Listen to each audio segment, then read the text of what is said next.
Michael Burry warns of an extended multi-year recession. It is no longer news that the world's largest economy is falling apart. Food index increased by over 10% over the last year, and energy spiked by 17.6%, with fuel oil registering the highest price jump at 68.5%. And it does not seem like things are about to get better anytime soon. Remember the savvy investor that predicted the 2008 housing market collapse? He now warns of an extended multi-year recession. What does this mean for the US economy and the entire world? How can we stay afloat in these times? What stocks are currently our safe haven? Join us as we discuss the expert opinions of Michael Burry. In 2005, Burry told his investors to come in with him on a massive bet against the housing market. And even though it took years for his predictions to fully play out, they eventually did.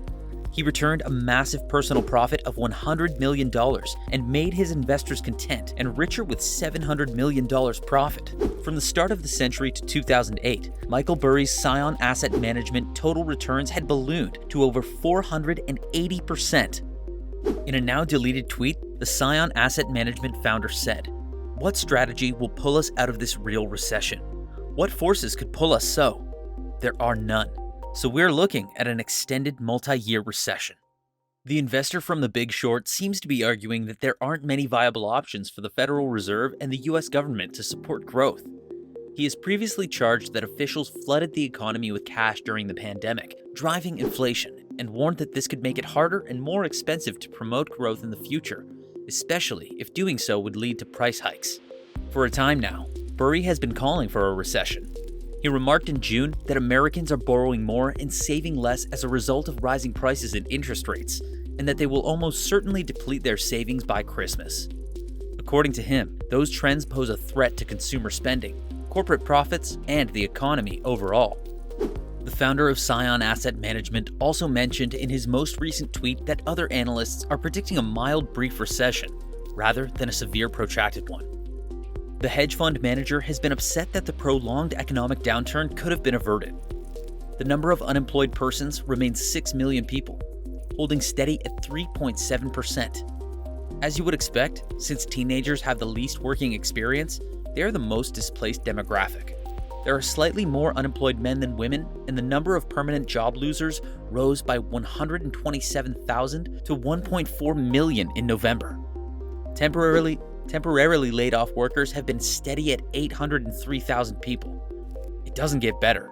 The number of people that have been jobless for 27 weeks or more are still at 1.2 million in November. So far, the long-term unemployed accounted for 20.6% of all unemployed persons.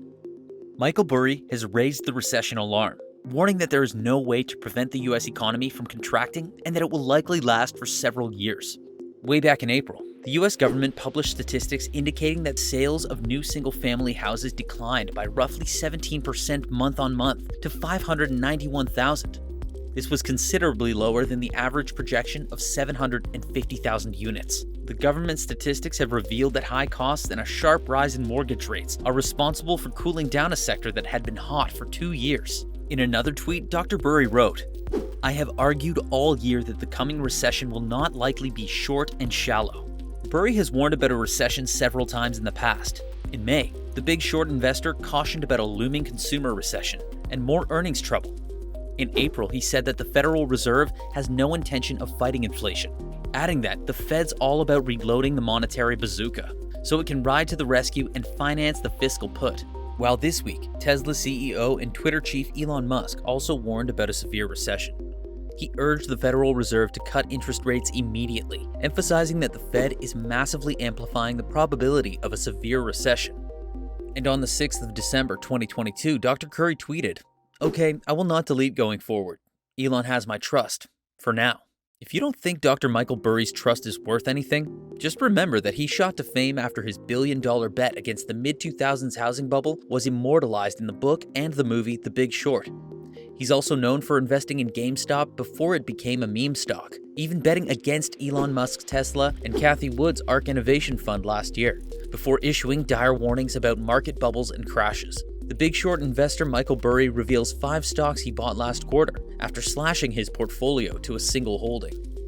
Now, his US stock portfolio has gone from a single holding to 6, with the value of his portfolio jumping from about $3 million to over $41 million. The investor of The Big Short fame quadrupled his stake in Geo Group, which invests in private prisons and mental health facilities, to just over 2 million shares worth $15.5 million at the end of September. At the end of November, the stock recorded new 52-week highs that the hedge fund manager has taken advantage of. The Scion Asset Management chief also built a $10 million stake in Curate Retail and established smaller positions in Aerojet Rocketdyne, Charter Communications, Core Civic, another direct competition, and Liberty Latin America. Overall, Burry's US stock portfolio ballooned in size to $41.3 million, compared to only $3.3 million at the end of June. Yet, it's still a fraction of its size at the end of March, when it contained 11 stocks worth a combined $156 million, excluding bearish set options that Scion held against 206,000 Apple shares. These are the times to brace ourselves for economic hardship and dollar fluctuations. As the world's fiat, the dollar often rises in times of turmoil such as these, in part because investors consider it to be relatively safe and more stable. As inflation has soared in recent months, the dollar has gained tremendously. This leads to an increase in interest rates, and the worries over growth have also worsened. Just as the chief investment officer at an asset management firm, Max Gochman, said, "One of the only ways an American can reap the rewards of a strong dollar is by going on holidays." With a strong economy like the United States economy, a country can attract foreign capital of gigantic proportions. This would allow the nation to continue its role as a major consumption driving force that fuels development of the world economies, in spite of the fact that it is a debtor nation that borrows a lot of its money to consume. This allows other countries to export to the United States and keep their own economies growing. On the other hand, the value of the dollar decreases as prices rise because it loses its purchasing power as the cost of essential goods and services rises. The increase in the cost of goods and services over a specific time period is referred to as inflation. But an economy usually recovers from a recession within the aid of controlled, low inflation, which also leads to improvements in employment. At least we cannot quite say that we are in a depression yet. Depression is the stage of deleveraging, where austerity measures are combined with debt restructuring, since if you have too much debt to service, you need to take action. There are only a few options available to you if you have too much debt to service and try to take action. Either you can transfer the debt, or you can socialistically redistribute wealth from the rich to the poor. Another option is to combine austerity measures with debt restructurings. Restructuring your debt is reducing it in some way such that it is now weighed down by only that portion of your debt that you can afford to pay back. On Tuesday, the 6th of December 2022, Michael Burry also tweeted this: 156 years ago, there was a market prank in England that led to the creation of the modern-style central bank, paving the way for the Fed and our absolute dependence on every ducking word of its chairman. It has always been about plunge protection. What do you think of Michael Burry's take on the economy? Let us know in the comments section below. Feel free to check out our previous videos.